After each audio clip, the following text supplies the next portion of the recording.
How do you find inspiration when it's not happening? When you just can't seem to find the creativity to come up with ideas, find answers, create? I'm going to share a couple of tips with you. Good morning, everybody. Vital Germain, Mindset Mastery Guide, Life Coach. You will find some of these tips and more in my book, Imagination Will Take You Everywhere. So I do highly recommend to get that book. But again, how do you find inspiration when you've got writer's block? So I'm an artist at heart, and so for me, inspiration comes easily. However, there are times when crickets, the ideas aren't flowing. So here are a couple of suggestions to help you find inspiration in any type of capacity, whether you are a lawyer, whether you are an accountant, whether you are in a creative job, so to speak. Here are a couple of things. Create a very simple environment at home, in your office, places that you go to that stimulate, that trigger emotions, thoughts, and ideas. So for example, for me, I have my main office, and I also have this little space right here. And it's just it's a very simple desk. And it's got a couple little things that help me reconnect with some of my creativity. So for example, I've got this hat right here. This is back in the day when I used to work in entertainment production. I had a company and I would direct and choreograph events, and I would design wardrobe and costumes. So this is a reminder of that part of my life, my creativity. And what that does is it creates connections back to the days when I would create choreography. And then I reconnect to some of the ideas that I used to leverage. It puts me back in that mindset of the director. And then I start thinking of people that I worked with, and then I start thinking of it basically creates this sort of ripple effect, a domino effect of ideas, because all that information is still in my subconscious and I have to reconnect with it. So find ways in your life, have little trinkets, have little things that trigger emotions, trigger thoughts. It looks different for different people. So that's my thing. So currently I'm working on some t-shirt designs for my apparel line, Shikaku Apparel. And again, this hat, this crazy hat that I once designed for a costume, for an outfit, helps me come up with ideas. And it's all stacked there in my desk. But this helps me come up with ideas. And then when that doesn't work, I go to my tried and tested clown nose. What this does is it makes me feel silly for a little bit. So tap into your inner child and allow yourself to be very playful and very silly. Entertain the absurd, the stupid, mundane, the abstract. And you'll find that out of those silly, playful ideas, your inner child's imagination is limitless. So tap into your inner child by being silly. If that means putting on a clown nose, putting on some fun music. And then the last one that I'm going to share with you is, oh, nice cup of tea, UNLV cup. I took many classes at UNLV. So the last thing that I want to share with is really pay attention to your environment as you drive to work. Don't just drive to work. Be mindful in your driving to work. Be mindful about the space that you are in, whether you're in an office building. Look around, observe, look at the architecture.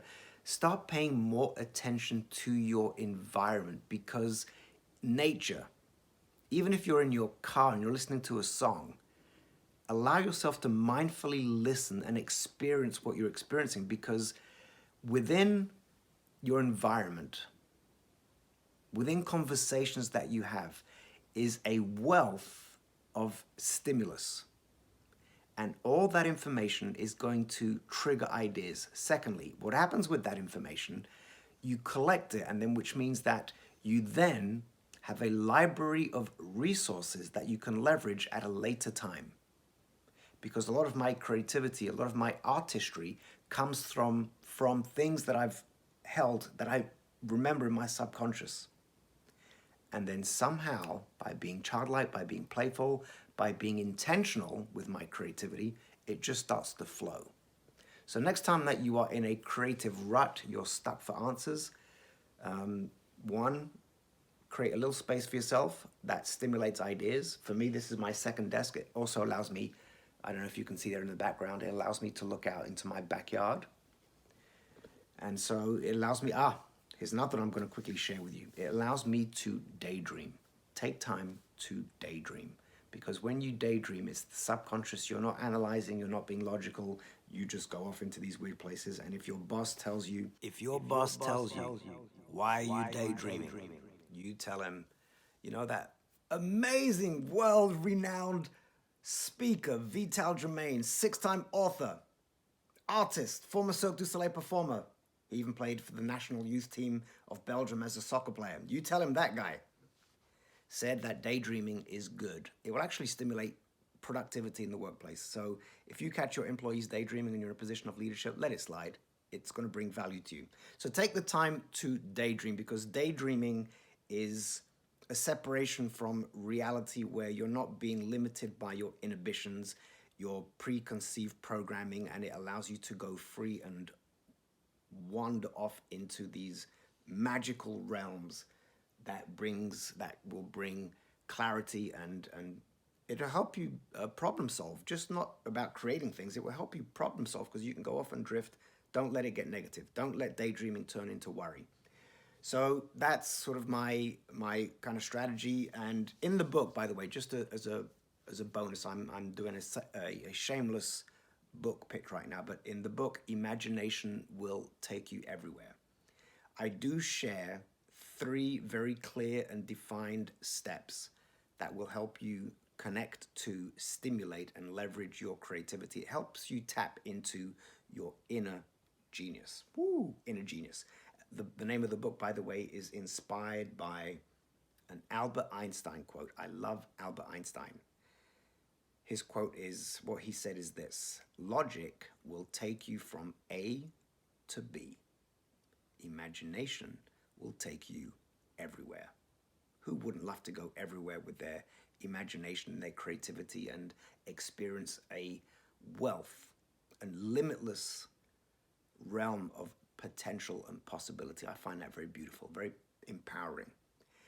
The other part of the book that I want to share with you, it's got this, if I dare say so myself, it's got a really amazing story that brings you into the Cirque du Soleil process. How do they come up with some of that zany, crazy, weird-ass stuff?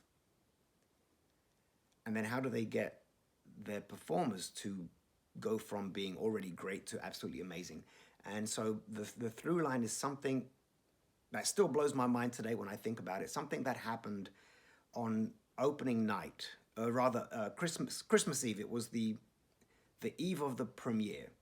We've been practicing and rehearsing for almost a year, and we've gone through all these challenges and overcome these amazing things and created this magic, but the magic wasn't good. This is the sad part. At that point, Mystère was on the verge of not being released. Steve Wynn and his wife, Stephen, the owner of the then owner of Treasure Island, came to see the show the day before the opening, and they didn't like it. It was actually very dark. It was very boring, to be honest, and it was too long. And there were rumors that they were going to shut down the show. And this one defining moment from the director, Franco Dragone, turned everything upside down. And so for me, it was the defining moment in Cirque du Soleil's history. Because of this one event, everything changed. And again, we've been rehearsing, and it was during the teeterboard act. I was watching in the theater, just observing, and at one point, he says to the teeterboard team, "Forget everything you have learned, we start all over." That's how he talks, by the way. He's from Belgium, thick French accent. And literally, everybody was just like, what? Say what? "Forget everything you have learned, we start all over." Because the show was kind of heading for a shipwreck. I'm not going to tell you what we did and how we did it and how we overcame and navigated all those incredible changes, because literally overnight we had to redefine, change the show, change the choreography, costumes, music. It was unbelievable. And here's another little secret that I'm going to share, but you've got to read the book. It really is quite fascinating. We never performed the show beginning to end. The premiere was basically our first time we ever performed the show. Amazing. Amazing how we pulled it off, but we did. So allow yourself to take risks as well. That's another component of creativity. Take risks. Be willing to fail miserably. And it's through that process you actually start gaining confidence and resilience, because you understand that I can fail miserably, and that is a learning opportunity. So go read the book. Imagination will take you everywhere. It will give you tools. It will inspire you to tap into your creativity, and you don't have to use your creativity for art. There are a lot of people out there who are not in positions that need artistry. They need answers. They need solutions. They've got to problem solve, and it takes creativity. Creativity is a superpower. I hope that I've been able to inspire you somewhat, but again, I'm going to say it one more time. Go out, get the book. Imagination will take you everywhere. One of 5 books that I've written. I'm very proud of this book. You could also go and get Flying Without a Net, bestseller, my first book. Sequel was Flying Without a Net 2.0. What did I write after that? I wrote a book called Innovation Mindset, which is basically like the Imagination Will Take You Everywhere book, but that is designed for leadership and corporate cultures. I don't recommend buying both books because they're very similar, but different. And then Imagination Will Take You Everywhere. Then I wrote a book called Reaching Higher, and then a book called 3 Simple Steps. So if you don't want to buy Imagination Will Take You Everywhere, go buy one of my books. One of them is going to help you out. They're all designed to inspire and empower people to overcome obstacles, to heal, to recover, to develop resilience, build self-confidence. So anyway, back to creativity. Go out there, be creative. And the last thing that I want to share with you is a Pablo Picasso quote about creativity or inspiration. Pablo Picasso said this: "Inspiration exists, but it must find you working." What does that mean? Sometimes you might not have the motivation or the inspiration, but if you just begin the journey and you start, the inspiration will come.